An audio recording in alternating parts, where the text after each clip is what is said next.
Sinem'in mutfağına hoş geldiniz. Bugün sizlerle şehriyeli yoğurt çorbası tarifimi paylaşmak istiyorum. Hem çok kolay hem de çok lezzetli bir tarif. Yeni tariflerimden haberdar olabilmek için kanalıma abone olup zili tıklayıp bildirimleri açmayı unutmayınız.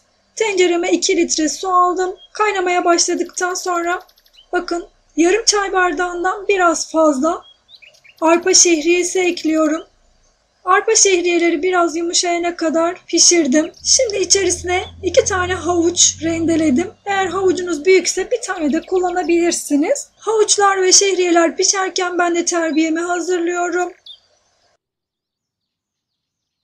6-7 yemek kaşığı yoğurt, 1 yemek kaşığı dolusu un, 1 tane de yumurta aldım. İyice karıştırıyorum.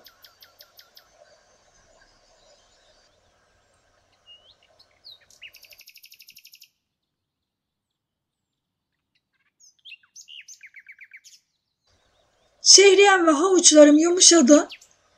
Terbiyemi ekleyeceğim artık. Terbiyeme biraz çorbanın suyundan alıp karıştırıyorum. Bu işlemi mutlaka yapın. Yoğurdun kesilmemesi için bu işlemi yapıyorum. Çorbamdan yine tekrar alıyorum. Terbiyeme karıştırıyorum. Bu kıvama gelene kadar çorbadan terbiyemi aldım. Ve şimdi azar azar sürekli karıştırarak terbiyeyi çorbama ekledim. Karıştırmaya devam ediyorum. Kaynayana kadar karıştırıyorum. Karıştırmayı bırakmıyorum.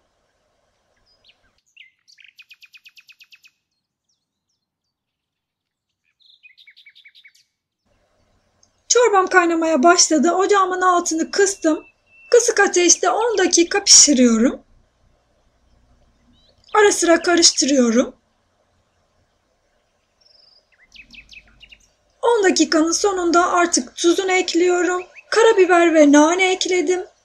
Karıştırıyorum.